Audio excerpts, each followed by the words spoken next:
Dengar tak? Dengar.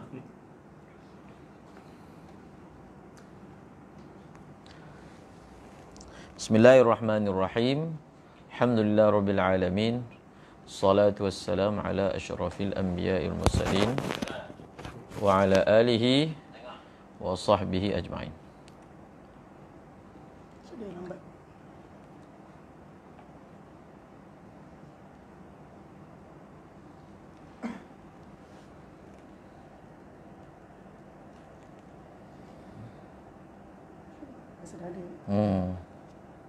Okey. Kita sambung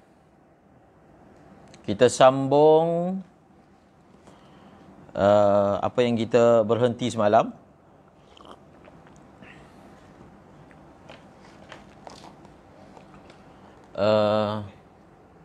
Iaitu bagaimanakah sabitnya bulan Ramadan. Bagaimanakah sabitnya bulan Ramadan. Kalau kita boleh jadikan sebagai suatu kaedah, cuba perhatikan asbab-asbab untuk sabitkan bulan Ramadan. Seperti mana yang saya sebutkan semalam, ada sebab-sebab yang kewujudannya menyebabkan lazim bagi individu ataupun qadhi untuk mengambilnya.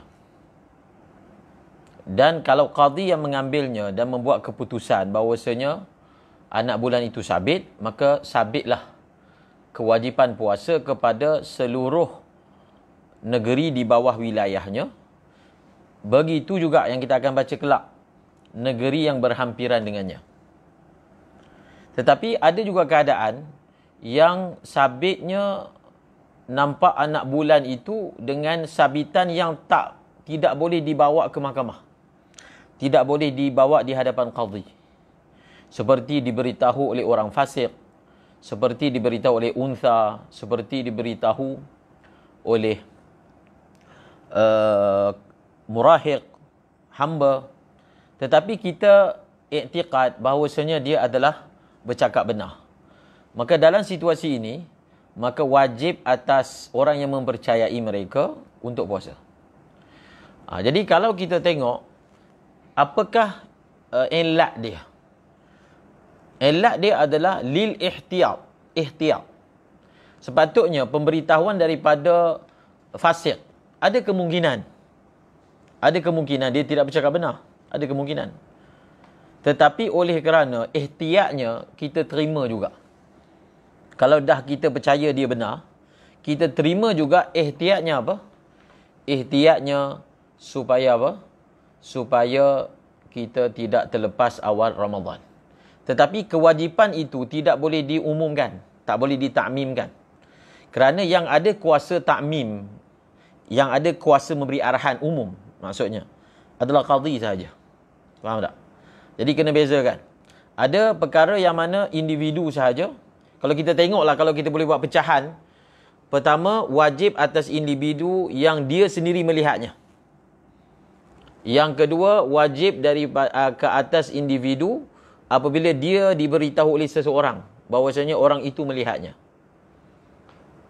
Yang ketiga, diarahkan oleh qadhi. Kalau boleh diringkaskan. Kalau contohnya kita tengok, semalam kita baca, kalaulah anak bulan Syawal ataupun anak bulan Ramadan diletakkan tanda, kalau ada anak bulan, maksudnya bila berlakunya awal Ramadan ataupun awal Syawal, diletak tanda di sesebuah negeri. Seperti Al-Qanadil Al-Mu'allaqah Al-Manair, ataupun Ramyul Madafi', iaitu tembakan meriam. Madafi' itu maksudnya meriam.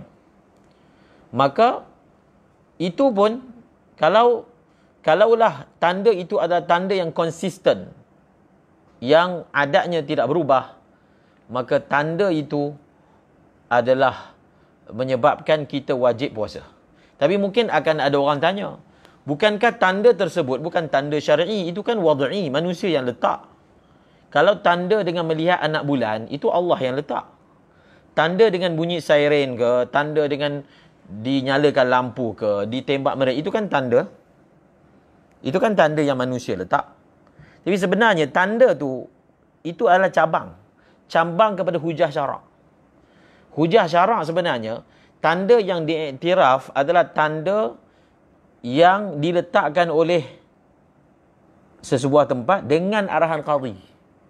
Memang kerajaan, pihak berwajib menjadikan itu sebagai tanda. Bukan tanda tu orang awam yang letak. Tanda tu adalah tanda rasmi bagi puasa. Jadi sebenarnya, tanda-tanda tersebut dia tetap kembali kepada syar'i juga. Faham tak? Dia tetap kembali kepada syar'i.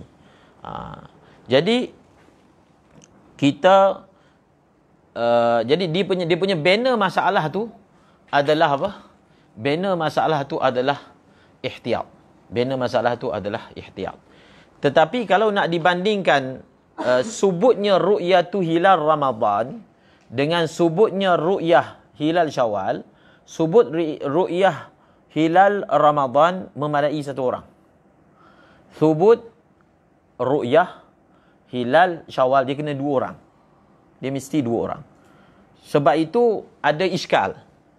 Semalam kita baca, kalaulah sabitnya anak bulan Ramadan dengan 1 orang, lalu wajiblah puasa ke atas seluruh rakyat.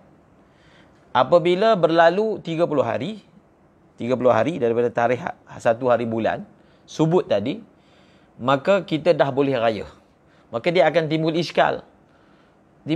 Bukankah kaedahnya untuk sabitnya anak bulan Syawal mesti 2 orang?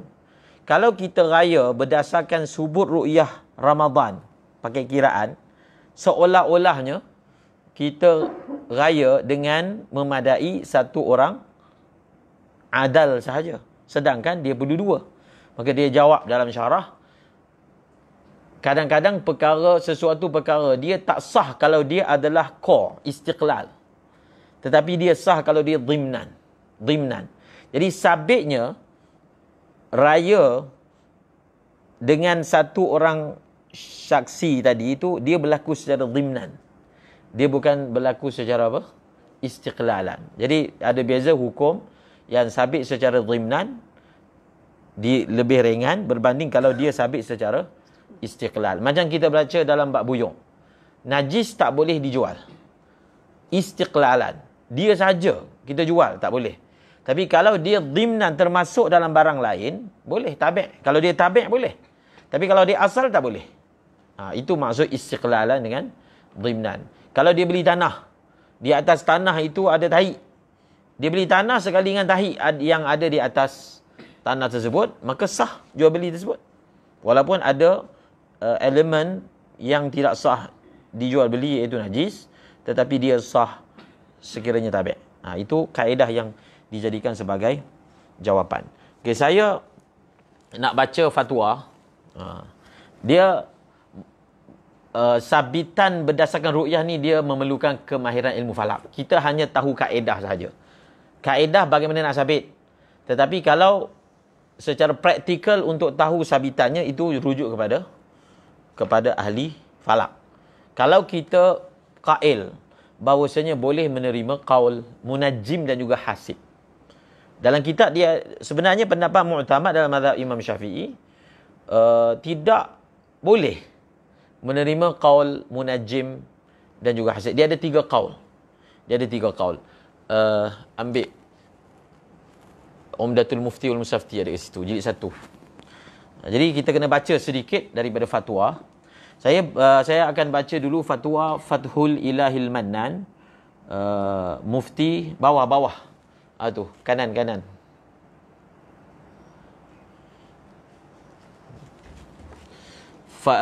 Fathul Ilahil Mannan ni adalah fatwa kepada Mufti Tarim, Salim bin Sa'id Bukair Baghaithan. Ini soalan ini menarik. Semalam pun antara dia tanya soalan ni. Hal yajuzul akhdhu bi thubuti hilali Ramadan biwasitati sima'il idza'at. Adakah boleh kita mengambil tentang sabitnya anak bulan Ramadan dengan perantaraan dengar radio yang didengari daripada timur ataupun barat, bi annahu sabata ladaihim dukhulu sya' au khurujuhu, bahawasanya dalam sebaran radio tu mengatakan anak bulan telah dilihat di timur ataupun di barat. Kerana biasanya kalau dalam bab ini sebaran radio ni tidak berdusta lah, sebab dia jaga dia punya integriti dia. Jadi adakah kita boleh kias? Kita boleh kias. Kita guna kaedah tadi tu, alamat tu. Alamat yang tembak meriam, alamat yang digantung pelita. Kita jadikan ibarat tu sebagai kias. Kias apa? Bahawasanya boleh berpegang dengan apa yang kita dengar daripada radio. Adakah boleh dikiaskan begitu? Itu soalan yang diutarakan. Jadi menarik jawapan yang diberikan oleh Syekh Salim bin Sa'id. Beliau datangkan khulasah asbab wujubi Ramadan. Asbab wajib puasa bulan Ramadan. Fa'ajaba rahimahullahu ta'ala biqawlihi alhamdulillah. Al-jawab wa nas'aluhu subhanahu al-hidayata wa tawfiqa lis-shawab. Dzakara al-ulama rahimahumullahu ta'ala anna dukhula Ramadan la yathbutu 'ala al-umum illa bi ahadi amrayn. Nampak tak?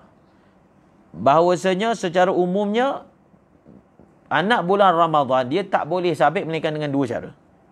Pertama, dengan bulan Syaban sempurna 30 hari. Itu sebab yang pertama yang disebut dalam kitab Fathul Mu'in. Yang kedua, wa thubutuhu 'inda hakim. Sabitnya di sisi hakim. Bi ru'yati adlin, dengan satu orang adil yang nampak anak bulan, au ilmihi, ataupun hakim tu sendiri dia tahu. Nampak tak? Maksudnya dia itu pemerintah, tak ada siapa-siapa jadi saksi, tapi dia sendiri tahu tentang ada anak bulan. Maksudnya dia yang tengok. Dia ada perbahasan, ada kitab pun dibahaskan. Kalau kita baca dalam bab qada, boleh tak hakim dia buat satu keputusan berdasarkan apa yang dia tahu. Contohnya, kes dibawa satu orang tu mencuri. Dia ni memang nampak dengan mata dia, dia hakim. Orang tu mencuri. Boleh tak dia buat keputusan, saya putuskan dia ni kena potong tangan sebab saya sendiri nampak dia mencuri. Itu dipanggil qada'ul qadhi bi ilmihi. Ataupun tak boleh, walaupun dia nampak, dia tak boleh buat keputusan. Walaupun dia nampak, dia kena ada orang kedua, orang ketiga. Kena ada orang lain selain dia. Kalau dia nak buat keputusan, dia tak boleh atas apa yang dia tahu. Walaupun memang dia yakin apa yang dia nampak, tapi kaedah perundangan tak boleh. Tak boleh. Sebab dia akan timbul tuhmah. Dia kena ada orang ketiga. Dia panggil hakim, tak boleh buat keputusan berdasarkan apa yang dia tahu. Faham?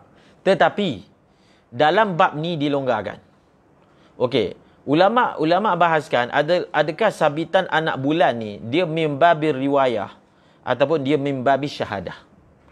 Muktamadnya dia mimbabi syahadah.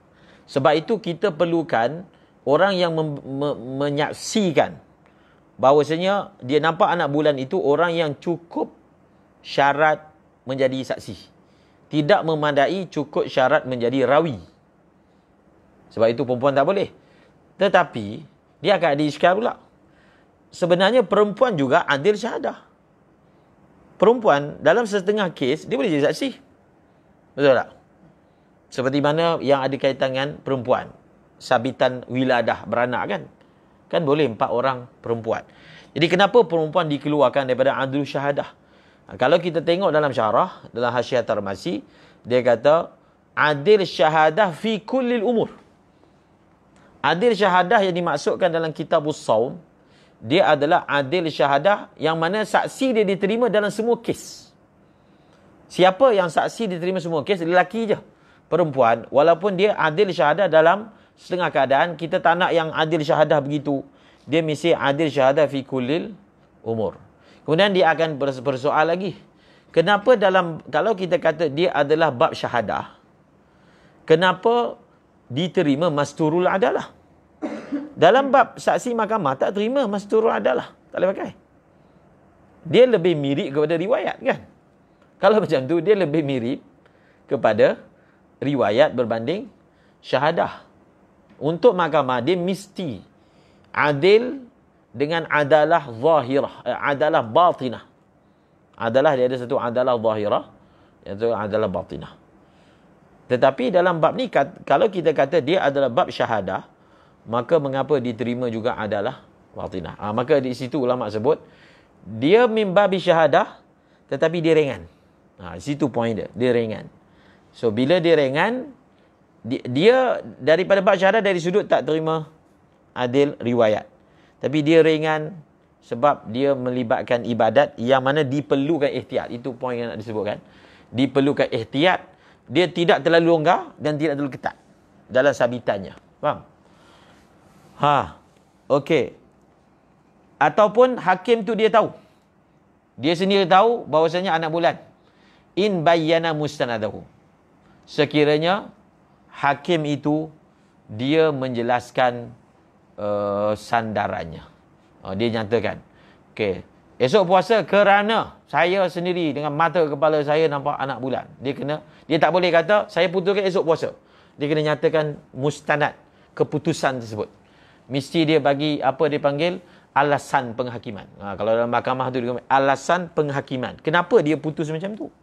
Kita khawatir dia putuskan tu bila dia nyatakan mustanad dia, rupanya atas sandaran yang salah. Kalau dalam bab periwayatan hadis itu, kalau jarah tu dia kena tafsirkan. Kenapa kamu kata dia ini? Sebab mungkin orang itu menyangka sifat itu adalah mencederakan perawi, sebenarnya tidak. Maka di situ. Jadi nampak tak? Kalau nak sabit puasa bulan Ramadan secara umum hanya dua sebab je. Umum tu masuk semua orang. Tapi kalau nak sabit secara khusus banyak. Secara khusus. Khusus ini marra'ahu, orang yang nampak walaupun dia fasik, wa ala man tawatara indahu ru'yatahu. Ini ada sebut dalam Fathul Mu'in. Orang yang mana telah sampai berita mutawatir kepada dia bahawasanya anak bulan telah dilihat, au thubutuhu fi mahallin muttafiqin matla'u ma'a matla'in mahallihi, iaitu telah sampai khabar mutawatir kepada dia bahawasanya anak bulan telah dilihat di negeri yang sama matla' dengan negeri dia. Wa ala man akhbarahu mawthuqun bihi annahu ra'ah, ataupun satu orang telah diberitahu kepada dia oleh orang yang terpercaya bahawasanya orang tu nampak, au annahu thabata fi mahallin muttafiqin matla'u ma'a matla'i mahallihi illam ya'taqid khata'ahu fihima.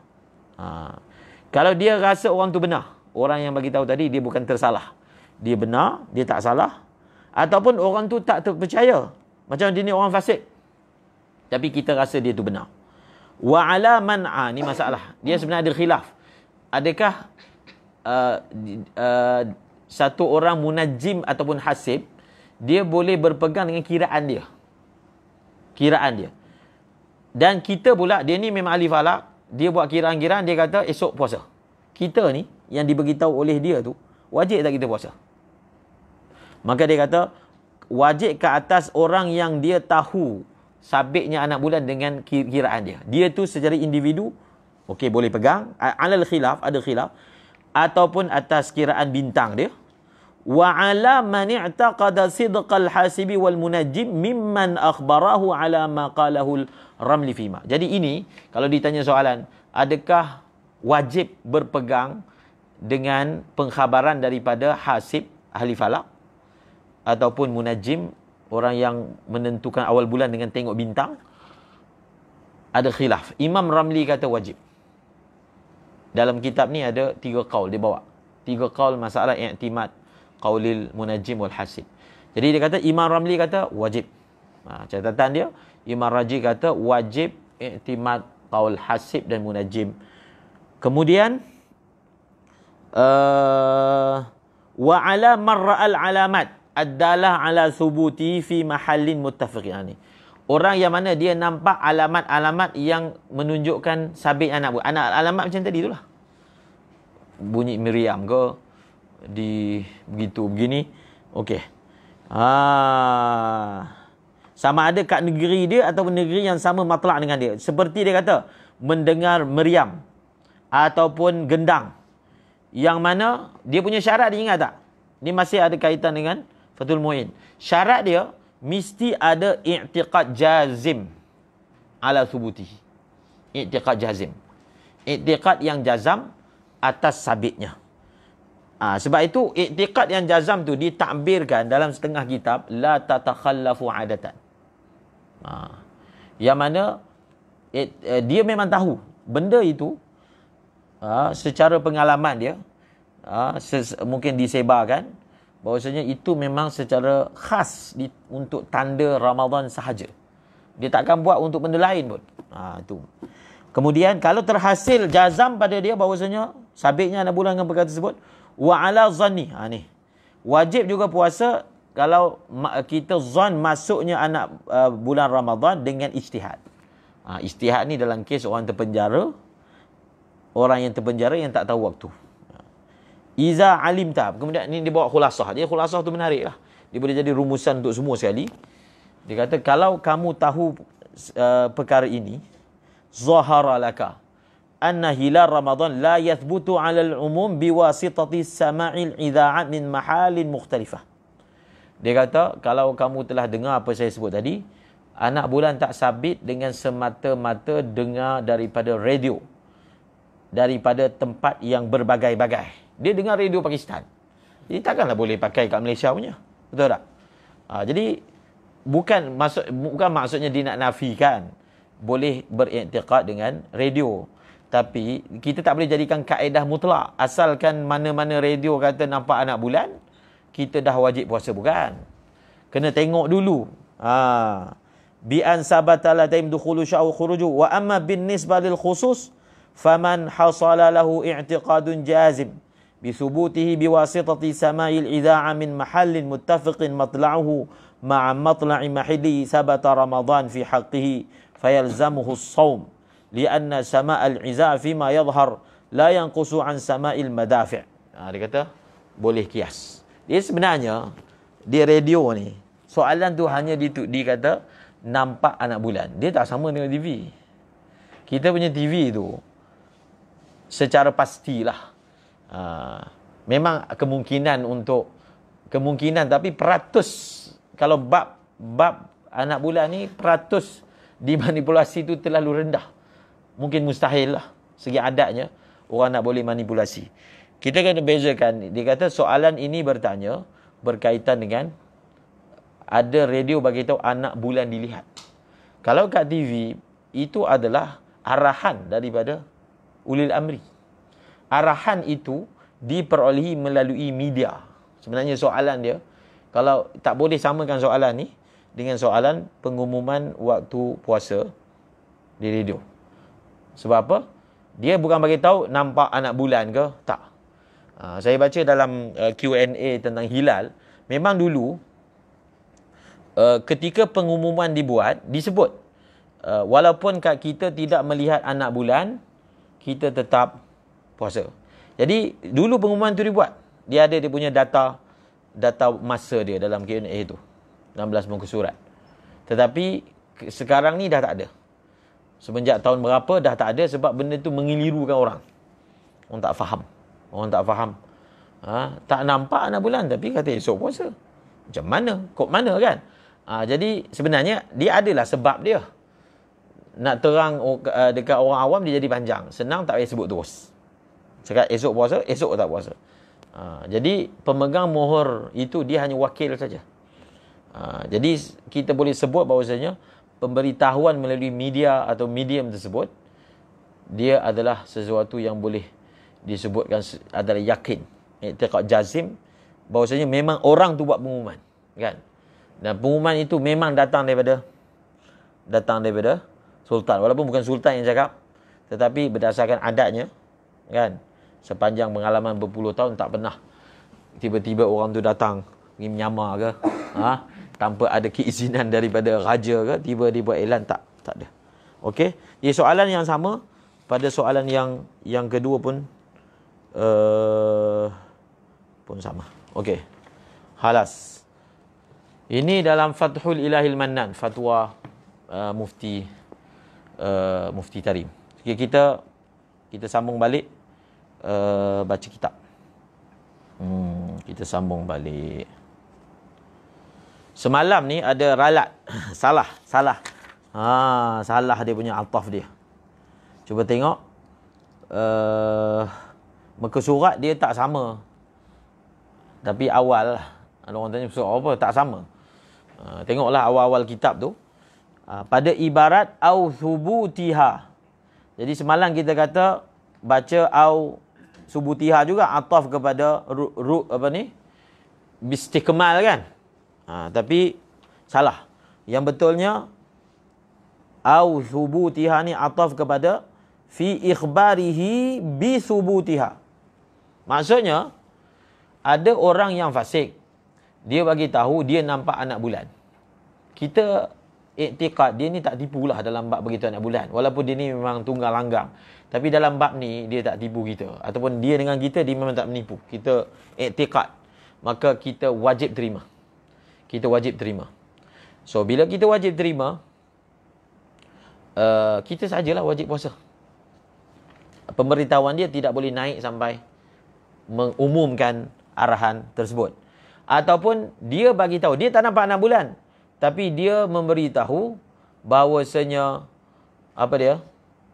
bahawasanya anak bulan di negeri telah dilihat di negeri yang sama matlak dengan negeri kita. Orang yang diberitahu mukhbar.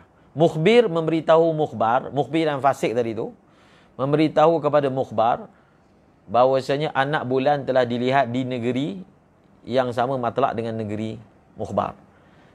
Dan dia bagi tahu riwayat itu datang dari dia ni fasik. Kita wajib terima tak ataupun tak wajib? Tengok. Kalau kita i'tiqad dia ni benar dalam ikhbarnya, maka kita wajib berpuasa. Okey?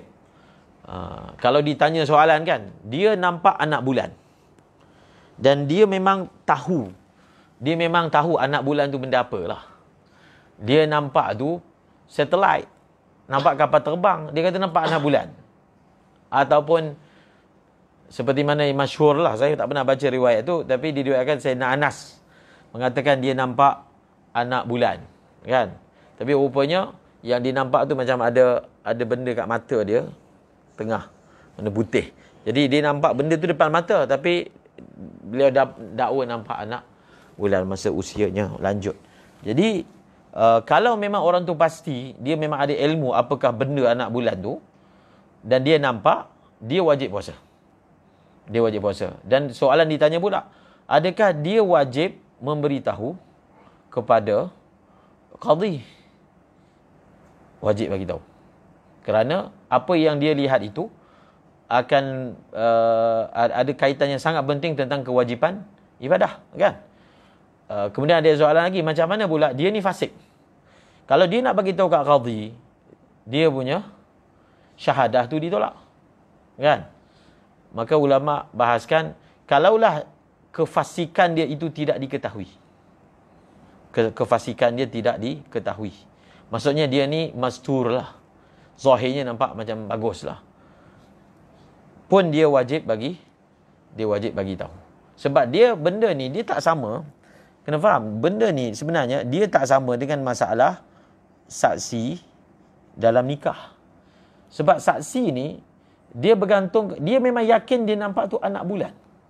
Sebenarnya dia fasik ke, dia tak fasik ke, semua sebenarnya wajib puasa, kan? So kalau dia sembunyikan kefasikan dia, lalu dia beritahu kepada qadhi, qadhi isytiharkan berdasarkan dia punya iklan tadi, maka sebenarnya puasa adalah sah sebab dia muafik dengan waqi'. Waqi' memang anak bulan telah terbit. Okey, itu antara furuk-furuk yang bangkit. Jadi hari ini kita masuk bab falak. Jadi falak ni kita boleh baca literal je lah. Sudah tak belajar falak kan? Sambung ibarat Allahumma salli ala Sayyidina Muhammad. Walau raja'a syahidu ba'da syuru'ihim fis sawm lam yajus lahumul fitru. Kalaulah saksi dia patah balik. Patah balik itu dia menarik balik pengakuan dia. Dia kata saya sebenarnya tak nampak. Tetapi masyarakat Apa dia? Telah mula puasa. Adakah mereka boleh membatalkan puasa? Jawapannya apa? Lam yajuz lahumul fitru. Tidak boleh mereka membatalkan puasa. Tak boleh. Dia dalam bab saksi kita akan jumpa masalah saksi tarik balik. Saksi tarik balik. Macam contohnya kan, dia saksi orang tu zina. Kemudian tarik balik. Bila dia tarik balik, maka dia akan kena hukuman apa? Dia kena hukuman qadhaf. Bagaimana pula kalau saksi nikah? Ternyata, dia bukan saksi nikah lain. Saksi nikah ternyata rupa-rupanya dia ni fasik. Masa dia saksi tu dia fasik. Lepas tu baru tahu. Ataupun dia dakwa dia fasik. Ada beza tu. Dia kata saya sebenarnya fasik. Satu lagi ternyata dia fasik. Diketahui dengan sumber lain. Jadi itu pun akan berlaku masalah selepas tu. Tapi dalam masalah-masalah ini hakim tak akan kena apa? Hakim dia ada immunity. Immunity. Maksudnya dia buat satu keputusan berdasarkan saksi, tapi rupanya saksi tipu. Keputusan dia orang tu kena potong kepala. Contoh kan. Orang tu dah mati dah. Adakah dia kena? Dia ya kisas memang tak lah. Tapi paling kurang adakah dia kenakan diat? Tak. Kalaulah hakim menanggung risiko dalam kesalahan keputusan dia, maka susahlah kerja hakim. Faham?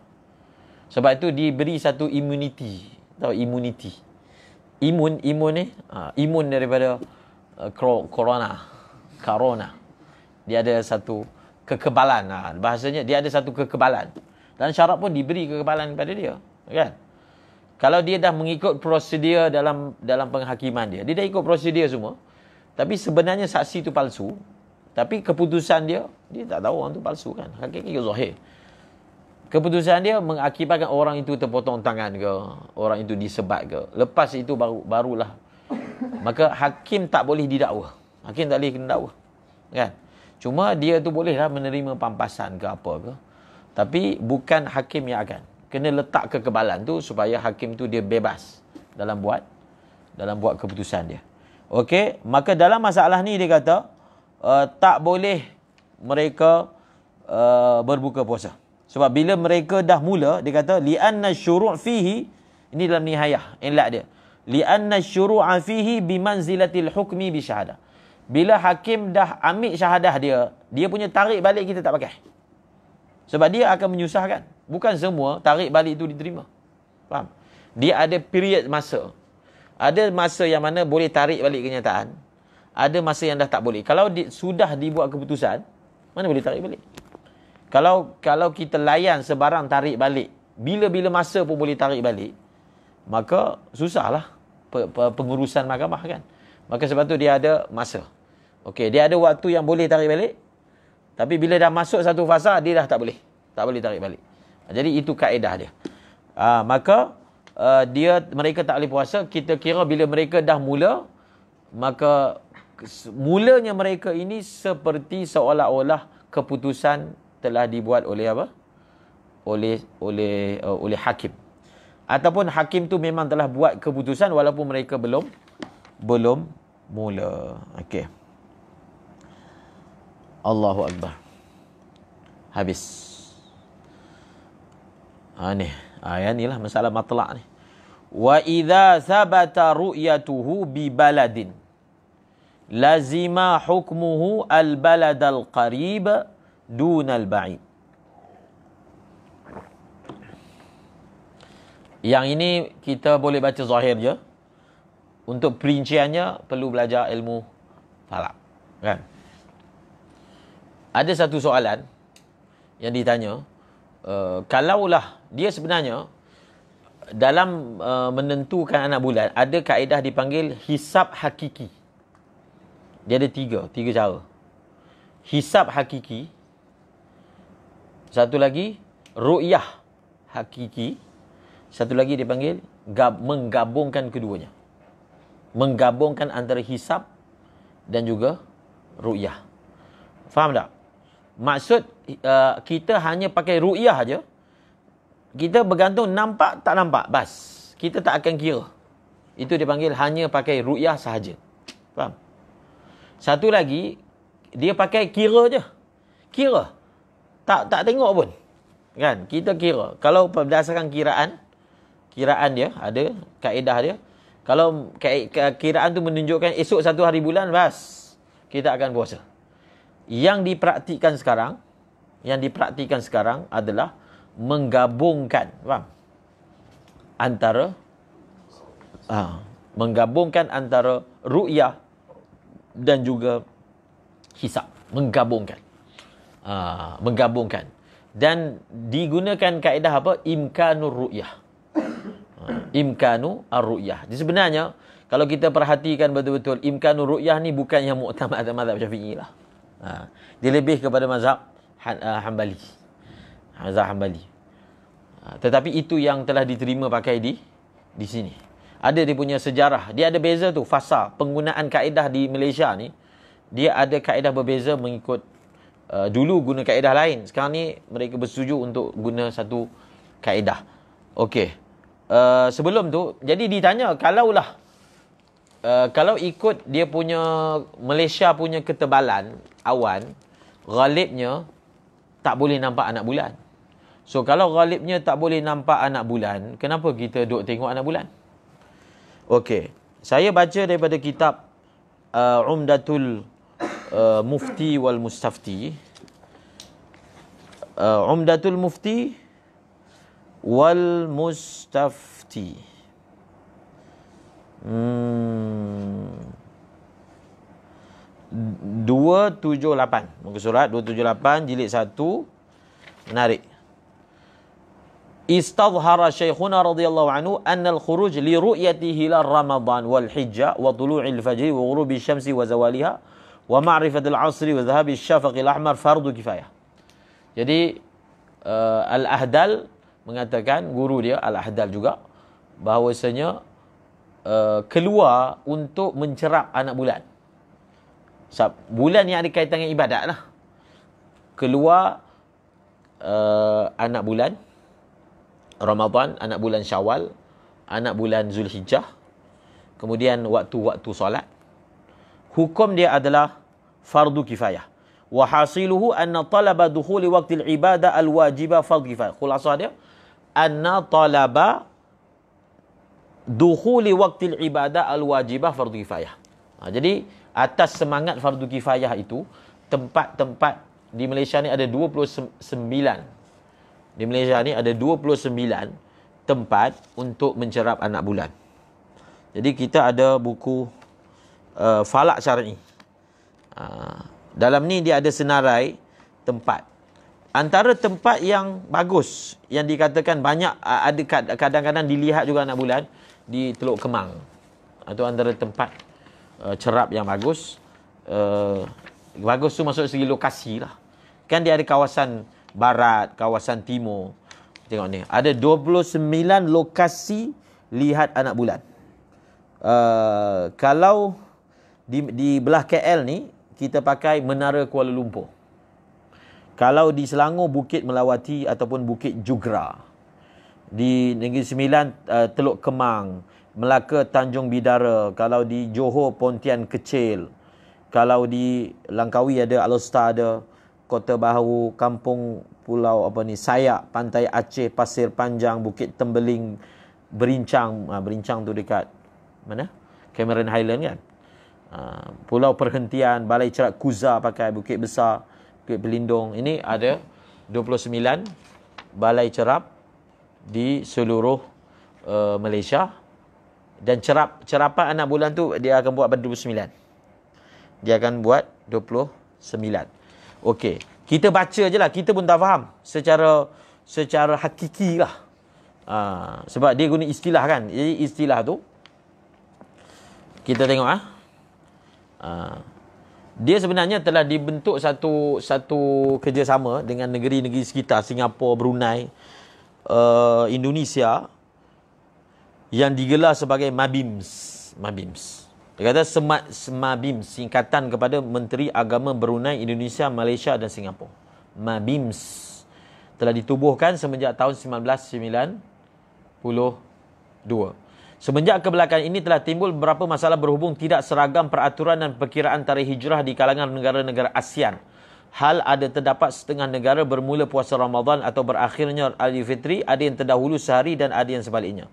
Oleh kerana untuk mengatasi hal ini, satu musyawarah jawatan kuasa penyelaras ru'yah dan takwim Islam telah ditubuh yang terdiri dari negara Brunei, Darussalam, Indonesia, Malaysia, Singapura dengan panggilan singkat MABIMS. 7 yang telah ditubuhkan 1992. Ini dia adalah dia punya kaedah contohnya kan.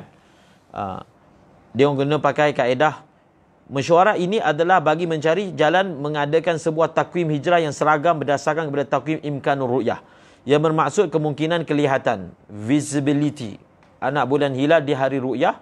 Hari ru'yah ni hari apa? 29 Syaban. Atas dasar ini pada akhirnya satu ketetapan telah tercapai pada hari ru'yah jika didapati. Salah satu syarat yang berikut di bawah ini ada, maka bolehlah diambil kira wujud anak bulan di atas ufuk, yang mana mengikut pakar-pakar ahli falak dan astronomi dalam bidang ini, anak bulan boleh dilihat sekiranya tiada sesuatu yang menghalangnya. Ini syarat dia lah. Tengok syarat dia. Ketika matahari terbenam, altitude ketinggian bulan mestilah berada tidak kurang daripada 2 darjah. Ketinggian dia 2 darjah. Kemudian jarak lengkung sending di antara bulan ke matahari tidak kurang daripada 3 darjah. Itu yang pertama. Atau ketika bulan terbenam, umur bulan tidak kurang daripada 8 jam selepas ijtima' telah berlaku. Nampak? Jadi istilah-istilah tu yang faham tu, ijtima' tu maksudnya apa? Kita ada ijtima' kudama'. Ijtima' ni maksudnya pertemuan matahari, bulan dan juga bumi. Dia ada ijtima'. Jadi daripada ijtima' tu dengan bulan tenggelam, dia jangan 8 jam. Itu semua dia ada kiraan dia. Dia perlu kiraan matematik. Tapi itu keputusan yang telah dibuat, maka telah dirumuskan satu takwim. Okay, kita bagi contoh kan. Contohnya pada 19 Julai 1993, ijtima' berlaku pada jam 7.25 petang. Manakala matahari terbenam pada 7.37 malam di hari yang sama. Bererti ijtima' sudah berlaku selama 12 minit sebelum matahari terbenam. Manakala bulan terbenam pada jam 7.29 malam. Bererti ijtima' ke bulan terbenam berada selama 80 minit. Dan altitude ketinggian anak bulan berada 1.4414 di bawah ufuk. Jadi kalau ikut ni nombor tadi kan tak cukup, dia kena 2. Lepas tu jam dia baru 40 minit, dia mesti 8 jam. Jadi itu dia adalah kiraan-kiraan dia.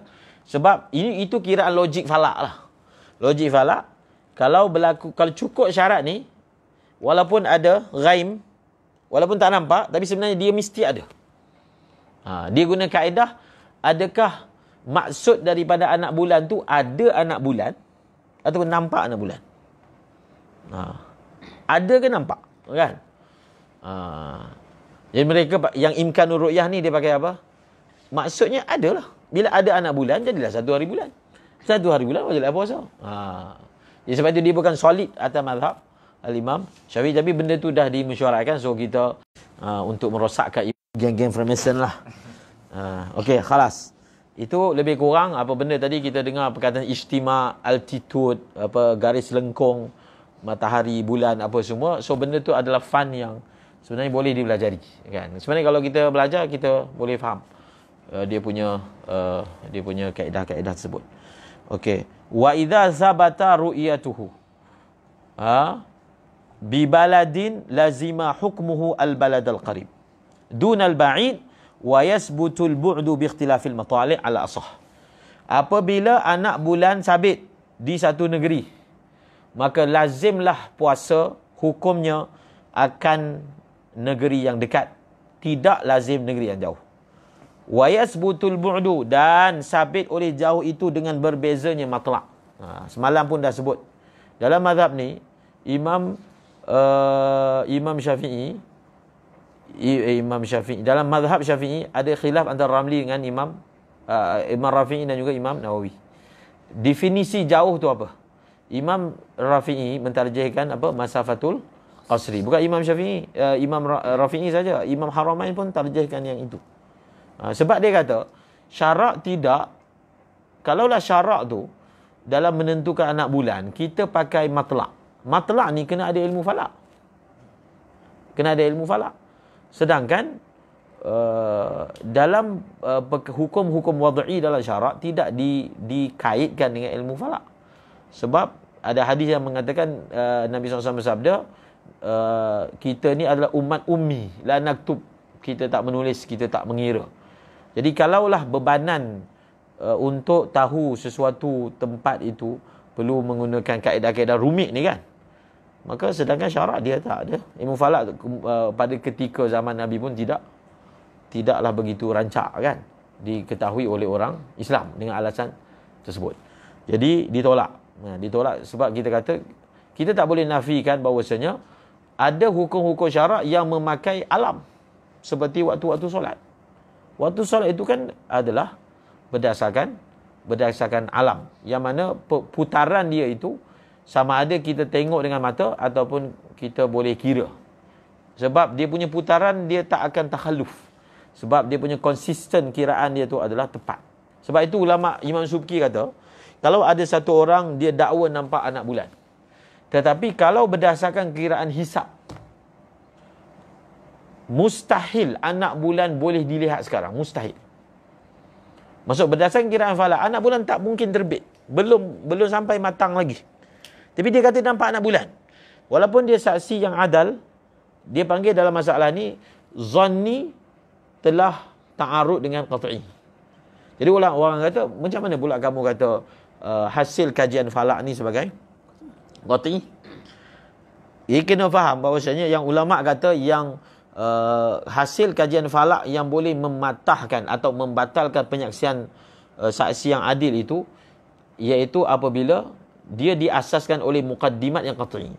Dia ada kiraan-kiraan falak ni yang memang qat'i, dia bukan zanni, dia bukan takhmin. Macam kiraan matematik. Kiraan matematik tu adalah kiraan qat'i. 2 tambah 2, 4. Itu adalah kiraan qat'i segi logik kan. Dalam akli pun dia ada benda yang memang qat'i dan dia ada benda yang zanni. Maka kalaulah capaian falak tu berdasarkan kaedah-kaedah yang qat'i. Sebab kaedah dalam falak pun ada yang zanni. Kalau berdasarkan kaedah qat'i yang telah dibuat rumusan, maka menurut logiknya tak boleh nampak anak bulan, maka kita akan tolak. Kita akan tolak dia punya penyaksian tersebut kerana dia dikira zanni. Yalah, dia bukan, dia walaupun ada kan masih bersifat zanni, bukan qat'i. Kalau qat'i khabar mutawatir barulah qat'i kan. Maka ditolak. Okey. Matlaq alal asah. Tengok matlaq ni. Wal muradu bi ikhtilafiha. Apa maksud berbeza matlaq? An yataba'adal mahallan. Dua tempat itu jauh. Bihaisu, sekira-kira. Lau ru'iya fi ahadihima lam yarahul akharu ghaliban. Dia punya jauh dia, kalau dilihat di satu tempat, maka tidak boleh dilihat di tempat yang lain. Qalahu fil anwar. Ini ikhtilaf matlaq yang ditafsirkan oleh pengarang kitab Al-Anwar, Ardebili. Dia kata maksud berbeza matlaq ialah dia punya jarak tu, jarak tempat nampak dengan tempat tak nampak tu adalah jarak yang mana kalau nampak dekat sini, dia memang tak boleh nampak dekat tempat ni. Maksudnya jarak tu jauh lah. Pendapat muqabil kan dia ukur jauh tu dengan masafatul qasri. Masafatul qasri. Maksudnya kalau tempat nampak dengan tempat tak nampak tu jauh dia 90 km, masafatul qasri, maka nampak kat sini tak akan sabit apa? Tidak akan sabitkan di sini sebab dia tak mungkin. Sebab dia punya tempat terbit lain. Kalau terbit kat sini, dia tak terbit dekat sini. Dia pakai masafatul qasri, tapi pendapat tu adalah dhaif sebab dia bertentangan dengan waqi'. Faham? Dia bertentangan dengan waqi'. Kalau kita kata hanya ukuran dia masafatul qasri, tak. Sebab jarak masafatul qasri masih lagi boleh berlaku anak bulan di sini juga nampak di sini. Jadi pendapat tu dia jadi dhaif. Dan pendapat yang masafatul qasri pun sebenarnya dia nak jadikan itu jarak syarak. Sebab syarak kan dalam mengukur jauhnya sesuatu, dia pakai jarak qasar kan, tapi dalam bab ni tak boleh pakai kan. Dalam bab ni dia kan benda waqi'. Nak bulan tak nak bulan, dia mana boleh pakai jarak yang ditentukan oleh syarak. Itu pun kias, bukan ada hadis pun yang mengatakan bahawasanya jauhnya dalam menentukan bulan tu masafatul qasri. Jadi sebab tu pendapat tu dhaif. Wa qala Taj at-Tabrizi wa aqarrahu ghairuhu la yumkin ikhtilafuha fi aqalla min 24 farsakhan. Ini saya baca dalam Hasyiah Tarmasi, ada ulama rad lah, dia kata batil. Ini teori daripada Tabrizi. Ini sebenarnya ini semua dia ada ketepatan kajian sekarang. Real punya kajian dah ada. Cuma figure tu kita tak ada lah. Untuk Malaysia punya macam mana figure matlak tu. Benda tu ada dah, semua dah ada. Cuma saya tak ada lah dia punya nombor-nombor tu. Untuk satu matlak tu berapa kilometer akan mengakibatkan berbeza matlak. Jadi Tabrizi ni kata tak mungkin, dia kata tak mungkin berlaku ikhtilaf matlak kalau kurang daripada 24 farsakh. Maksudnya satu tempat dengan satu tempat yang lain, paling minimum, paling awal ataupun paling pendek jarak dia untuk apa? Untuk berbezanya matlak, dia mesti lepas daripada 24 farsakh. Dia tak boleh tempat tu 20 farsakh je tapi matlak dah berbeza. Dia kata tak boleh berlaku. Dia kalau paling imkan, paling minimum mungkin berbeza matlak, dia mesti lebih daripada 24 farsakh. Faham tak? Berapa? Satu farsakh berapa? Berapa? Satu farsakh 16 km. Jarak masafatul qasri berapa farsakh? Berapa? 16 farsakh. Jadi kalau 16 farsakh tu 16 farsakh, satu farsakh sama dengan 3 mil. Tu kali 3 tu 48 Batu Hashimi. 16 kali 3 kan 48. Kalau kita ambil lah pakai kiraan yang dibuat oleh Ahmad Hashim tu, 16 farsakh bersamaan dengan 90 km kan, maka berapakah kilometer bagi 24 farsakh? 16 kita ada bagi lagi 8. Kita ada bagi lagi 8 lah kan, nak dapatkan 24. Jadi senang je. Kita dapatkan satu farsakh tu berapa kilometer? Jadi 16 bahagi 90 bahagi 16. 90 bagi 16 berapa? 90 km bahagi 16. 5.6. Okey, kita dapat dah. So kali 24. Betul tak? 135 tepat. Diorang kira dah. 135. 135 km. 135 kilometer. Itu 124 kilo. Itu dia berasaskan berapa kilokah bagi satu farsakh. Dia benda tu kan memang khilaf. Tapi saya pakai kiraan yang Ahmad Bik tu 89 perpuluhan apa? 4. 89.4 dalam buku Dalil Mufassafir. So berasaskan tu. Benda tu memang khilaf. Kalau orang ambil masafatul qasri 80 kilo, memang dia akan jadi kurang daripada 135 km. So kita pakai berasaskan masafatul qasri sama dengan 90. Kalau nak ambil tepat lagi 89 perpuluhan tu, lepas tu bahagilah. Maka tapi pendapat beliau ni ada sebahagian ulama sangkal. Kalau saya boleh baca dalam kitab ni, dalam kitab Hasyiah Tarmasi, wala yumkin ikhtilafuha fi duni 24 farsakhan. Itu dalam kitab Al-Manhajul Qawim. Hadha manqulun, ini kata Hasyiah Tarmasi, hadha manqulun an Taj at-Tabrizi fa innahu qala ru'yatul hilal tujibu thubuta hukma ila 24 farsakhan lianna fi aqalla min dhalika la takhtalifu bi ikhtilafi masafatil qasri wa nisfiha. Qala fi at-tuhfah wa tabi'uhu. Banyak ulama ikut kiraan Tabrizi ni, wa kana mustanaduhu al-istiqra. Ini At-Tabrizi ni dia sebut begitu berasaskan kajian beliau lah. Wa bihi insahah. Kalaulah betul, maksudnya perkataan Ibnu Hajar pun dia pun tak yakin juga kan. Kalaulah betul perkiraan Tabrizi ni, maka yandafi'u qaulur Rafi'i anil imam yutasawwaru ikhtilafa fi duni masafatil qasri. Faham? Maksudnya tertolaklah perkataan Imam Haramain yang mengatakan boleh berlakunya berbezanya matlak kurang daripada masafatul qasri. So kalau kurang masafatul qasri, kita ambil 24 farsah kan. Kurang daripada 24 farsah tak boleh. Masafatul qasri lagi sikit daripada 24 farsah. Tetapi kata Hasyiah Tarmasi, wa fi qawlihi in sahha isyaratun ila tawaqquf. Maksud Ibnu Hajar pun dia tawakuf juga untuk mengambil formula tadilah. Dia formula tu macam saya sebutlah. Dia formula ni dia bukan hukum syarak. Dia berdasarkan wakil.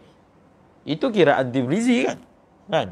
Mungkin kiraan tu sesuai dengan situasi tempat dia ke? Wallahu alam, altitude dia, longitude. Tapi untuk tempat kita memang ada real punya kiraan. So benda tu kena belajar. Faham? Kena belajar. Khalas. Itu kita buat nota lah. Nota maksudnya Ibnu Hajar dia tawakuf pada kiraan yang dibuat oleh Tabrizi. Kemudian wa nabbah Subki, Imam Subki dia ada tulis kitab khas ni tentang masalah ru'yah ni. Apa nama kitab dia? Boleh search. Wa nabbah, pesan kita ada rasa tentang masalah ni. Wa nabbah Subki wa tabi'ahu ghairuhu ala annahu yalzamu min ar-ru'yah fil bilad asy-syarqi ru'yatuhu al-bilad ke fil baladil gharbi min ghairi aksin. Imam Subki dia telah bagi tambih dalam kitab dia. Beliau kata kalau anak bulan nampak di negeri syarqi, negeri timur, maka nampaklah di negeri barat. Tapi kalau nampak di negeri barat, maka tak lazim boleh nampak di negeri timur. Elak dia kerana malam dia masuk lebih awal di negeri timur berbanding masuk di negeri barat. Ini pun benda yang ada logik segi falak dia, kan? Dia kata kalau nampak dekat nanti kat depan Mesir dengan Mekah tu. Okey. Dia punya elak dia kata kalau nampak di negeri timur, maka nampaklah negeri barat. Kalau nampak di negeri barat, tak semestinya nampak di negeri timur. Dan berdasarkan qadiyah daripada wa qadiyatu kalamihim annahu mata ru'ya fi syarqiyyin lazima kulla gharbiyyin bin nisbati ilaihi al-amalu bitilka ru'yah wa in ikhtalafatil matali'. Dia kata kat sini, kalau kita tengok qadiyah kalam mereka, kalau kita pakai umum macam ni, kalau dilihat di negeri yang timur, maka negeri yang sebelah barat wajib beramal dengan ru'yah tadi walaupun matlak berbeza. Jadi iskal pula. Bukankah kita guna kaedah ru'yah yang akan melazimkan negeri lain kalau sama matlak? Tapi kalau kita tengok umumnya perkataan ulama Syafi'i, dia kata macam mana? Dia kata kalau nampak di belah barat, di belah timur, nampaklah belah barat. Tanpa dia highlightkan dengan syarat berbeza bersamaan matlak. Jadi kalau qadiyah kalam mereka, syarat sama matlak tu tak ada dalam kes timur dan barat. Itu dia kata wa qadiyatu kalamihim. Qala fi tuhfah, terbaca dalam syarah. Wa fihi munafatun li zahiri kalamihim. Dia kata kalau kita guna kaedah macam tu, dia jadi macam tidak konsisten lah. Kata ru'yah ni dia mesti sama matlak, barulah iktibar kan. Tapi kalau pakai kaedah umum nampak kat timur, barat wajib, walaupun beza matlak, dah macam mana pula? Dia punya kaedah tersebut. Jadi khulasahnya benda ni kita masih terapung-rapung. Sebab dia ada stand bijak dia. Itu semua ini sebahagiannya. Kaedah dia kena tengok yang sebenarnya macam mana cerapan tu berlaku, dan kaedahnya insya-Allah kena belajar dalam ilmu falak. Dalam buku apa ni, falak syar'i. Falak syar'i. Falak syar'i ni bagus. Kalau ada guru yang boleh ajar, bagus. Contohnya dalam ilmu falak kita ada astronomi, astrologi, astrofisika, astrometrik, astromekanik, kosmografi, kosmogoni, ilmu hisab, kosmologi, falak syar'i. Jadi yang maksudnya orang agama kena belajar falak syar'i. Yang lain tu semua dia hanya belajar alam lah. Alam ni macam mana, apa semua. Tapi segi atas nama fardu kifayah, falak syar'i lah. Falak syar'i sebab dia maksudnya dia nak kaitkan perubahan alam dengan ibadat. Kalau yang lain tu dia hanya contohnya kan, ilmu astrometrik cabang, dia ada furu' ilmu falak, ilmu astronomi. Cabang dari astronomi yang kegiatannya membuat pengukuran ke atas benda-benda langit. Dia ukur. Contohnya bulan planet Mushtari berapa besar dia, ukur lilit dia. Matahari berapa besar dia, kan? Bulan berapa besar dia. Dia ada kaedah tu untuk kira, kan?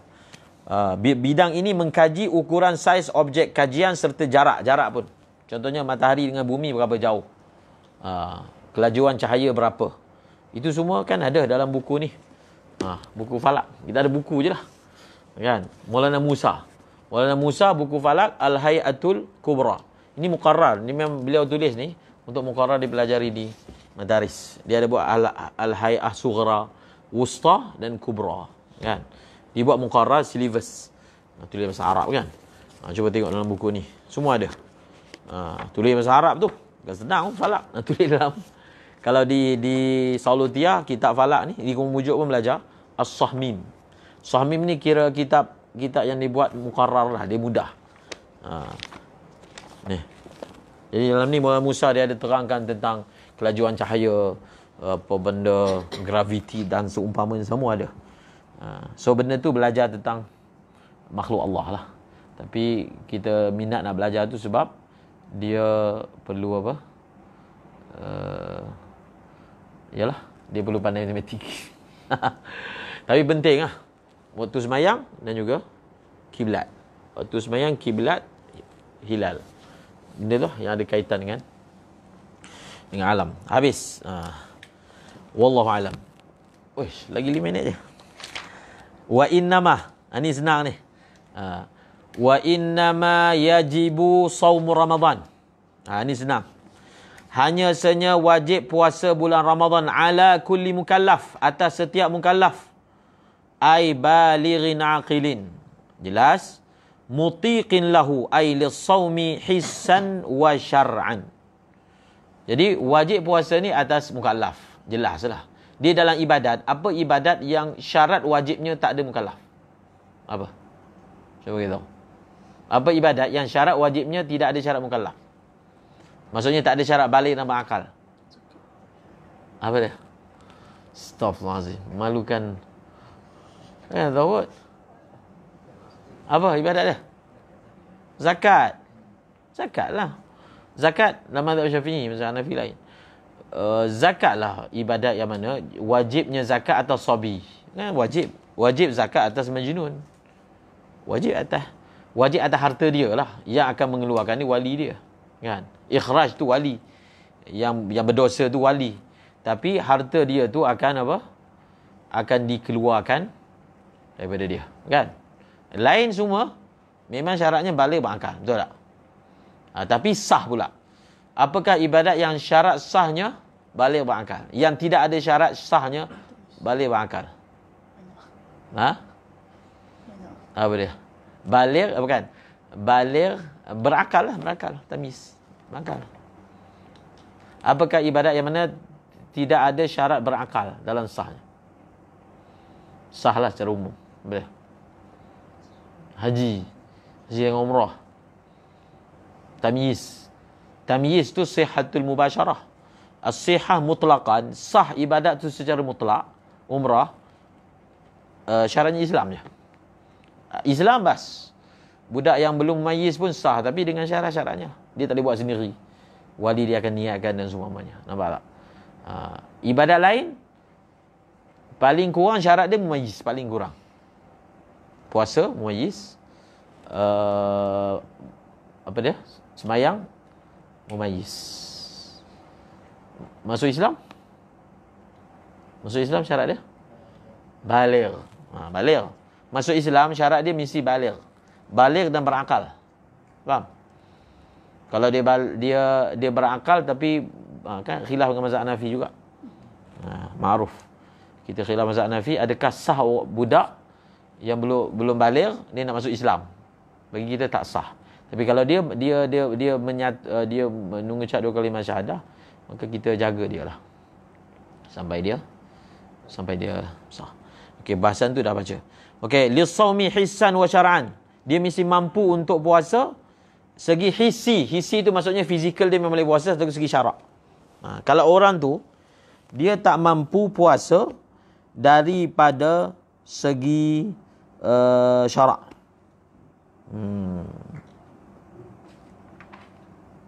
Dia tak mampu puasa daripada segi syarak. Apa maksud dia?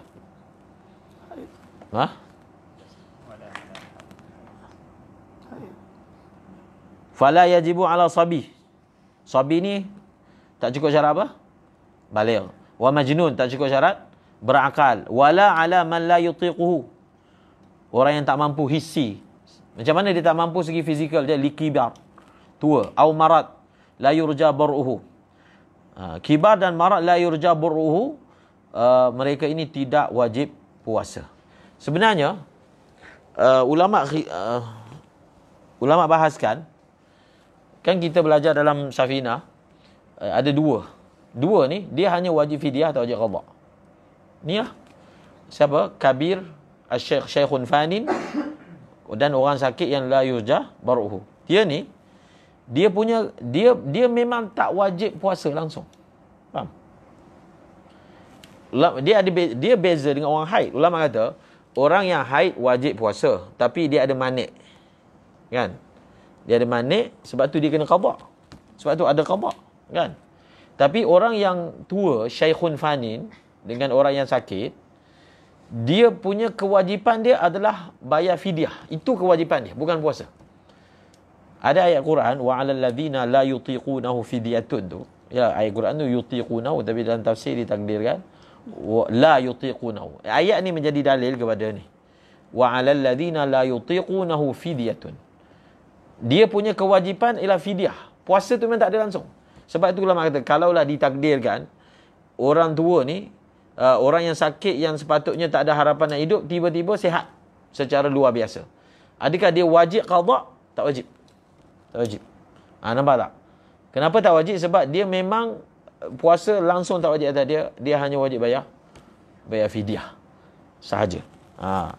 Sebab itu kat sini kan diletak syarat wajib puasa orang yang wa 'ala man la yutiqu li kibarin aw mar la yujabru wa yalzamuhu muddun li kulli yawmin wala 'ala haidin wa nufasa li'annahuma la tutiqani syar'an. Ini contoh bagi syarak.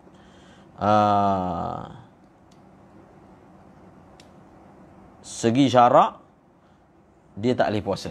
Segi tubuh dia boleh puasa, kan? Dia puasa tak ada masalah.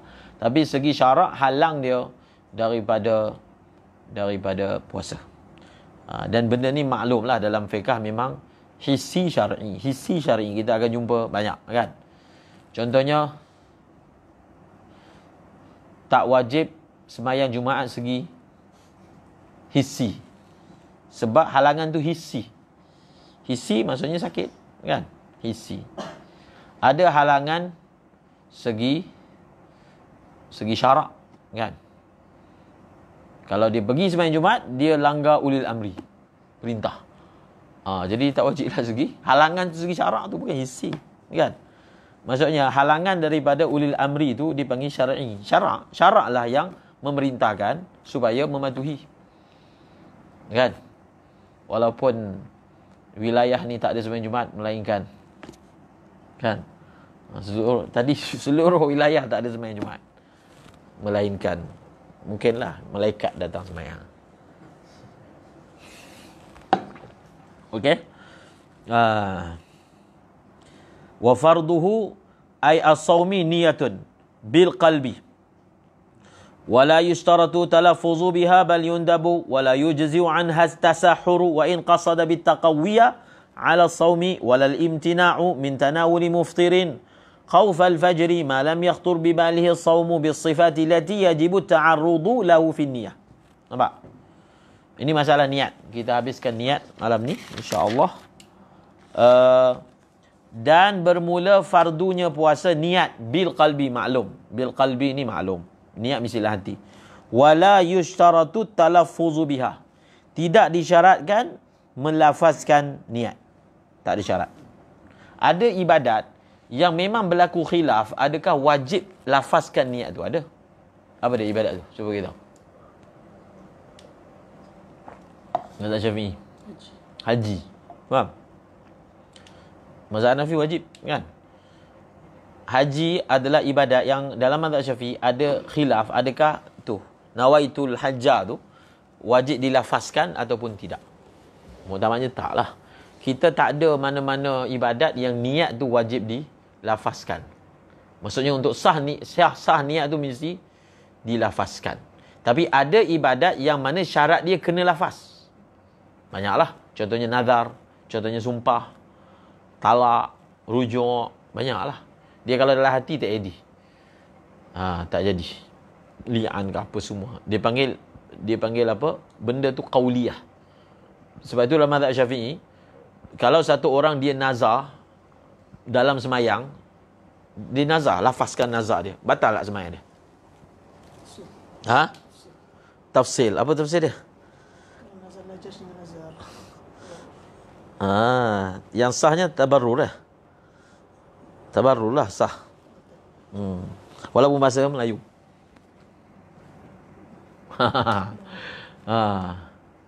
Dalam semayang, apakah perkara yang membatalkan semayang? Yang tak membatalkan semayang? Baca Quran, zikir, ataupun sebarang ibadah qauli. Dia buat ibadah qauli dalam semayang, seperti nazar yang kita sebut kan dalam Muqaddimah Hadramiyah. Jadi kalau dia nazar dalam semayang, lafaz. Memang lafaz, dah nazar namanya lafaz. Tak batal sebab dia termasuk ibadah qauli, dia tak keluar daripada, dia bukan dikira kalamun nas. Kan Nabi kata la yasluhu fiha syai'un min kalamin nas kan. Hadis tersebut, maka ulama kita melihat bahawa nazar itu dia bukan kira kalam, dia ibadat. Seperti mana doa ibadat, Quran ibadat, zikir ibadat, maka nazar juga ibadat, maka sah dibuat dalam semayang. Okey. Ma'adri. Bal yundabu. Disunatkan. Wat talaffuzu biha sunnatun, dalam kitab Safinatun Najah.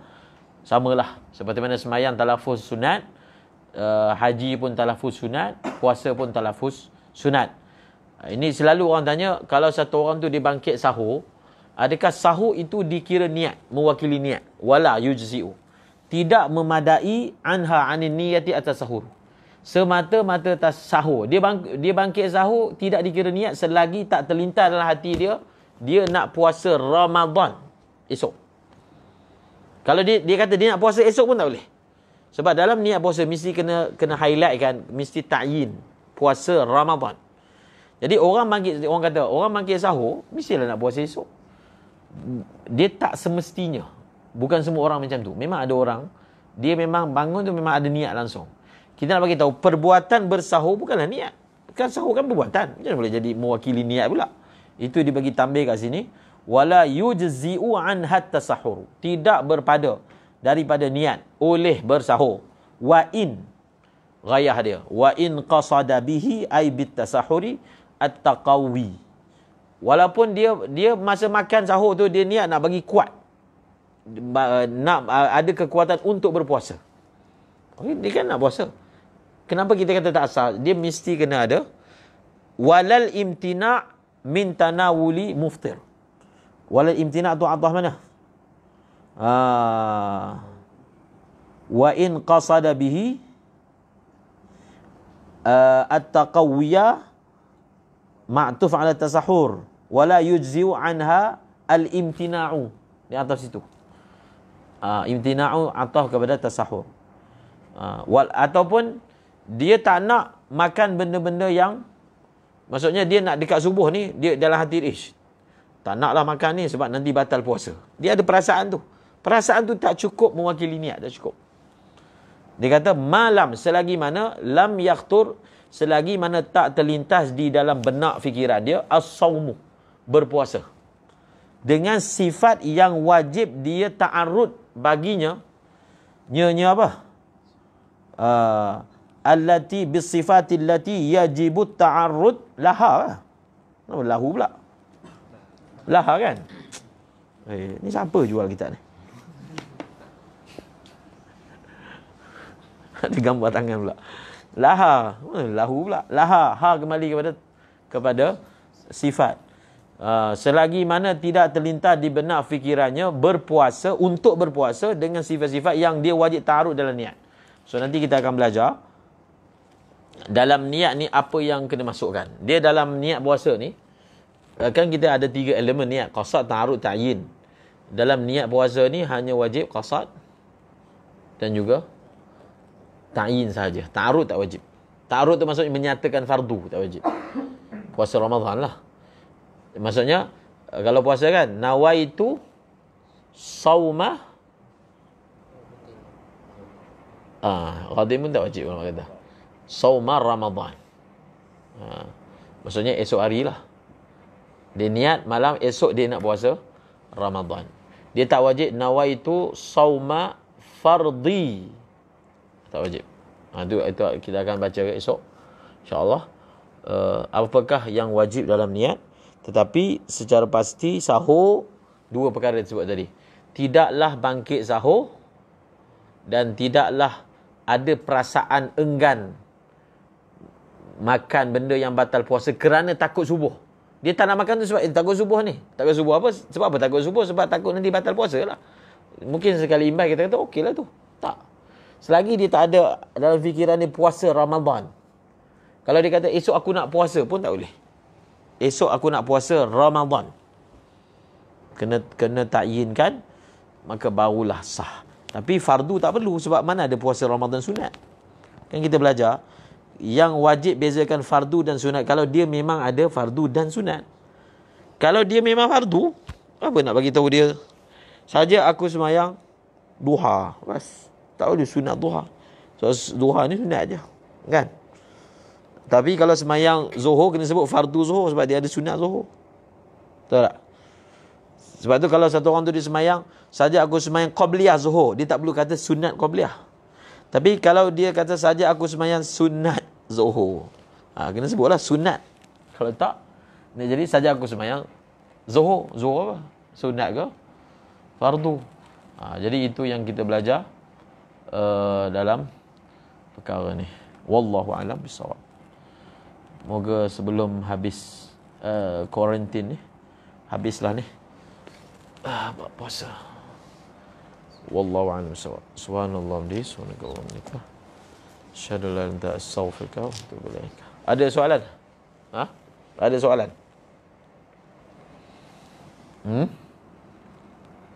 Ada soalan? Kalau yang dia tak sebut dalam niat dia Ramadan, dia tak terlintas dalam niat dia Ramadan, tapi dia memang tabadur zihin dia dalam bulan puasa, sah niat. Dan kalau orang tanya, dia tak sebut dalam niat dia, memang dia tak terlintas bulan Ramadan, tapi memang dia sedar lah bulan tu bulan Ramadan. Macam mana tu? Kalau memang ada khutur bibal bahawasanya itu puasa Ramadan, mesti kena ada. Tak kisahlah secara rasmi, tapi lintasan tu ada, dia memaksudkan puasa bulan Ramadan, bukan semata-mata puasa.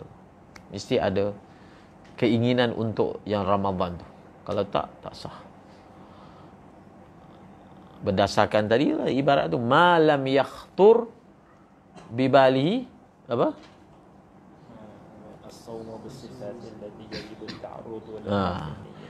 Dia bukan hanya niat nak puasa je, tapi puasa dengan sifat-sifat yang dia wajib ta'arud, wajib nyatakan dalam niat. Antaranya Ramadan. Faham? Okey. Ada soalan lain? Tak ada. Kalau sahaja aku puasa apa tu? Nampak. Bawah sikit. Ustaz, kalau apa tu? Kalau niat sebelum subuh, adakah kita nak niat esok hari atau macam mana? Ada satu orang dulu saya duduk balah dengan dia. Dia kata, ini semua Freemason juga. Geng Freemason. Dia kata, tengok kita dia dirosakkan niat puasa kita. Dia ajar nawaitu sauma ghadin. Kita niatkan malam lepas tarawih misalnya. Sedangkan malam masuk daripada maghrib. Jadi sebenarnya esok tu maksudnya, contohnya kan ni malam ni kan. Bila kata ghadin, bukan pagi esok. Esok. Jadi dalam niat tu dah salah. Kan? Sebab dia kata kerana niat ini adalah berasaskan takwim Eropah yang menjadikan malam itu bermula daripada pukul 12. Maksudnya esok tu bermula daripada pukul 12. Jadi selagi belum pukul 12 kira esok lah. Jadi nawaitu saumah ghadin. Saja aku berpuasa esok hari. Jadi ghadin ni, itu saya jawab. Ghadin ni dia sebenarnya dia berdasarkan hadis tu. Hadis sahabat memberitahu nampak anak bulan. Maka Nabi sebut esok puasa dengan perkataan ghad. Kan? Esok tu merujuk pada siang esok lah. Kan? Jadi ghad ni, ams, ghad dalam bahasa Arab, dia banyak itlaq. Kan? Kalaupun kita sebut esok, memang kita masukkan siang esok. Kalau kita guna perkataan esok tu. Tapi kalau orang tu kata saja aku puasa kemarin kerana Allah Ta'ala. Tapi dia telah beriktikad kemarin tu maksudnya sah juga. Kan? Masalahnya. Memang sah. Maksud dia kemarin tu adalah esok. Dia memang niat macam tu. Sah. Kan niat. Jadi jawapan dia yang paling utuh sekali adalah memang dalam hadis tu Nabi gunakan kata ghad merujuk kepada puasa pagi esok. Pagi. Jadi penggunaan saja aku berpuasa esok hari. Kalau kita sebut esok hari pun, memang maksud kita siang lah, kan? Maka itu sudah memadai dalam niat. Bahkan lafaz nawaitu sauma ghadin tu sebiji macam tak ada hadis pun, kan? Itu memang kaedah dalam niat ibadat, kan? Benda itu ulama telah buat sirah niat itu berdasarkan hadis umum. Wa innamal likulli imri'in ma nawa. Siapa niat apa, jadilah untuk. Jadi benda tu sebenarnya tak ada iskal. Tadi apa soalan tadi ya? Tak ada ya? Soalan tu dia kata apa? Pagi ya. Sama. Niat esok. Saja aku berpuasa esok hari.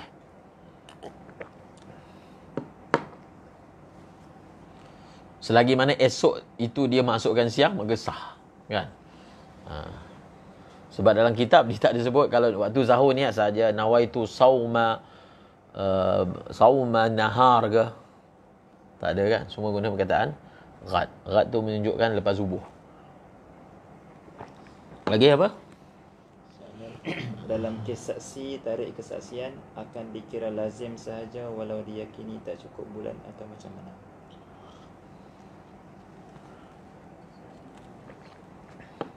Dia kan tadi kita dah sebut, kalau saksi kalaulah hakim dia keluarkan keputusan, kalau satu orang dia memang iktiqad hakim ni fasik ataupun tahawur, ulama kata tahawur, dia jenis caca marba je, ikut dan dia je, ataupun salah, maka pada ketika itu dia tak wajib puasa. Orang tu dia tak wajib puasa. Sebab arahan itu memanglah arahan, tapi mesti ada mustanad yang sahih, kan?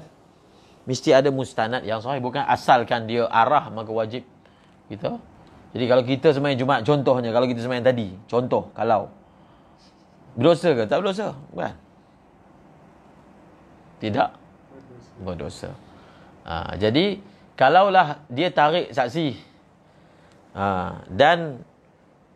dan memang ada pengesahan falak bahawasanya memang tak logik boleh nampak anak bulan, lagilah kuat dia punya tolakan tadi. Kan tadi sebut, kalau dia bagi saksi dan dia tak tarik pun, tapi ada pengesahan yang qat'i yang menunjukkan tak boleh nampak anak bulan pun ditolak kan. Ni kalau ditarik balik kan, ditarik balik penyaksian dia, maka lebih aula lagi tidak terpakai dia punya penyaksian dia. Okey. Apa dia? Saya nak tanya bukan tentang puasa tapi tentang solat. Boleh ke imam baca doa tolak bala selepas imam sebut amin sebelum baca surah? Dan dia baca doa tolak bala itu dengan kuat. Tak. Tak boleh. Boleh dengan makna tak batal. Tak batal lah. Kalau dia baca tak batal, tapi bukan itu tempat dia. Kalau nak baca doa, dia punya mahal dia adalah masa i'tidal. Masa i'tidal. Faham? Kan ulama sebut, kalau satu orang membaca ketika rukuk makruh baca Quran ketika rukuk, sebab mahal rukuk adalah zikir. Mahal qiyam tu sebelum rukuk, mahal dia bacaan. Sebab itu kalau ditanya soalan kan, lepas daripada amin sementara imam nak tunggu makmum baca Fatihah, dia kan diam. Imam nak baca apa? Imam ada dua pilihan, sama ada di zikir ataupun baca. Yang mana lebih afdal? Yang mana? Baca. Kenapa afdal lebih baca? Sebab itu memang mahal qiraah. Dan satu lagi ulama bahaskan tentang kunut. Adakah kunut dibaca kuat atau baca perlahan? Ada satu qaul baca perlahan. Dia punya elak dia, semua doa dalam sembahyang baca perlahan. Semua. Doa iftitah, doa, semua baca perlahan. Maka kiasnya, doa, kunut adalah doa, baca perlahan juga. Kalau kita pakai kias. Tapi apa yang mengeluarkan kunut daripada kebiasaan? Hadis. Ada hadis yang mensabitkan Nabi baca kuat. So maksudnya apa? Jadi mana-mana bacaan yang tak ada hadis, kembali kepada asal. Baca perlahan. Kalau nak baca pun baca perlahan. Tapi bukan itu tempat baca dia. Kan? Kalau dia nak baca macam kunut nazilah. Baca kunut nazilah. Ataupun dia baca lepas tasyahud. Itu kan waktu untuk doa.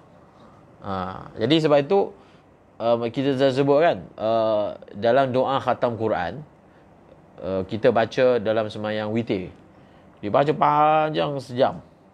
Sebenarnya bukan itu tempat dia. Kalau nak baca doa khatam, lepas pergi salam, doa. Waktu kunut witir tu, baca kunut biasa je. Kan? Bukan pergi berdiri berjam-jam. Saya pun tak larat, kan? Kalau Syekh Haidar, dia kata imam ni jahil. Jahil, dia tak tahu. Bukan itu tempat dia.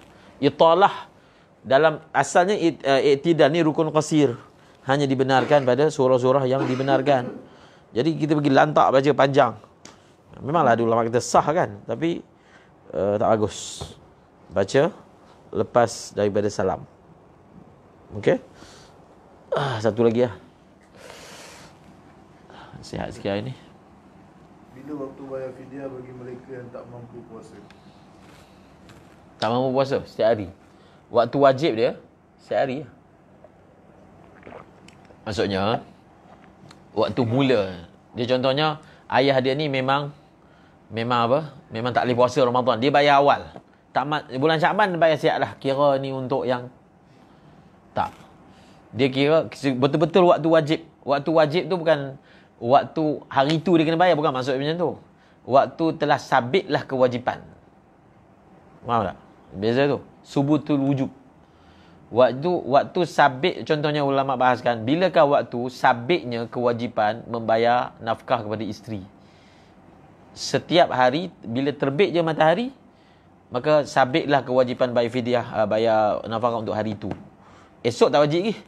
Terbit matahari, sabitlah. Tapi kalau dia tak bayar hari ni, dia bayar esok. Kan? Ataupun dia bayar awal. Itu advance lah, sah. Nafkah lain. Tapi dalam bab ni, fidyah ni ibadat. Dia tak sah kita bayar fidyah sebelum berlaku. Ulama bahaskan bayar dam kan. Dia memang nak buat benda yang kena dam. Dia bayar siap-siap. Tak sah. Kan? Dia tak sah bayar siap-siap. Khususnya kalau puasa. Jadi, fidyah tu dalam bentuk puasa. Kafarah tu bentuk puasa. Jadi, bila hari tu dia tak puasa, hari itulah mula wajib. Jadi, dia boleh kumpulkan. Dia boleh kumpulkan, dia bayar di hujung Ramadan. Dia bayar fidyah. Wallahu alam. Satu. Ha. Dia kata kalau sedang solat tarawih, dalam tu niat puasa. Macam mana dengan solat dan macam mana dengan niat tu? Sah. Tak ada apa. Dia tak ada apa. Tak ta'arud. Kalau di tengah berak niat puasa pun sah. Berak sah. dia tengah semayang, niat semayang lain, baru ada kesan kan. Insya salatin ukhra asna as-salah, itu tak boleh. Puasa tak ada apa-apa sebab dia tidak melibatkan action yang lain. Dan ibadat tu pun bukan mula-mula lagi pun. Puasa kan mulanya fajar kan. Jadi dia tak ada apa-apa, ta'arud antara dua perkara tu. Dia niat dalam niat ni akan menjejaskan kalau ta'arud. Faham? Kalau contohnya dia tengah puasa, orang kata apa? Dia tengah puasa qada. Dia niat masukkan puasa lain. Tengoklah, puasa lain tu puasa yang boleh disekalikan ke tak boleh kan? Kalau boleh sekali, masuk. Kalau tak boleh sekali, tak masuk. Kan? Dia niat tu bila? Kalau malam, contohnya dia niat, ini puasa qada dan ini puasa nazar. Masa dia niat tu memang gabung. Dua-dua tak sah. Kan? Tapi kalau dia dah siang, dia niat, dia malam tadi niat puasa qada. Siang, dia niat puasa nazar. Itu menjelas lah. Puasa qada tu mansah kan? Sebab waktu nak niat dah lalu. Tapi kalau dia puasa qada, lepas tu siang tu dia niat puasa Khamis pula, sah tak? Hari tu memang hari Khamis. Sah tak? Sah kalau sebelum Zuhur kan?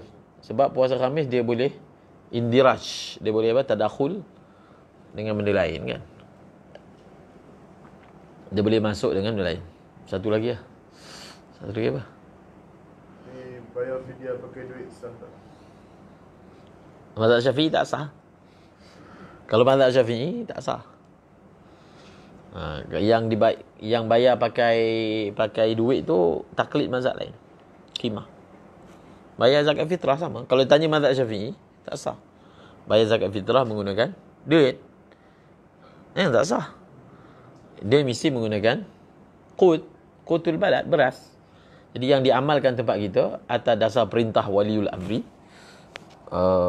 berdasarkan taklid mazhab Maliki ke mazhab Hanafi ke, maka jadi sah di segi itulah. Faham? Wallahu a'lam bishawab. Macam orang tanya kan, dia kan kaedahnya orang yang wajib Jumaat, tak habis lagi, tak berhati Jumaat ni. Orang yang wajib Jumaat, kalau dia sembahyang Zuhur tak sah kan? Banyak ditanya waktu sekarang ni lah. Macam mana kalau sekarang ni, situasi sekarang? Dia bilakah dia kalau sembahyang Zuhur tak sah? Dia tak sah sembahyang Zuhur kalau selagi mana ada kemungkinan boleh sembahyang Jumaat kan? Jadi kalau sembahyang Jumaat kat masjid semua dah habis, lepas tu baru dia sembahyang Zuhur, sahlah sembahyang Zuhur dia. Tapi kalau dia sembahyang Zuhur awal waktu sedangkan dia masih dalam kategori orang yang wajib sembahyang Jumaat, maka sembahyang Zuhur dia tak sah. Kan? Sebab untuk dia pada waktu itu bukan Zuhur, Jumaat. Tapi dalam situasi sekarang, ada imkan tak? Okey, kalau dia tunggulah pukul 3, ada imkan tak dia boleh sembahyang Jumaat? Tak ada. Tak ada imkan. Memang tak ada imkan langsung. Imkan macam mana? Bagi tahu. Polis semua kat luar tu. Buat siapa sembahyang Jumaat. Jadi, kalau dia sembahyang awal pun sah. Faham? Berdosa tak? Tak berdosa lah. Dia dikira apa? Mukrah. Dipaksa. Kalau tanya saya lah, bagi kita belum sampai tahap untuk gugurkan Jumaat di semua tempat kan. Semua tempat secara pukal. Sebenarnya lah. Masih boleh diejar kan. Maksud dibuat saringan ke apa. Tapi usaha dibuat. Tak apa, kita jalan. Wallahu a'lam bishawab. Subhanallah bihamdihi, subhanakallah bihamdika, asyhadu an la ilaha illa anta, astaghfiruka. Finish.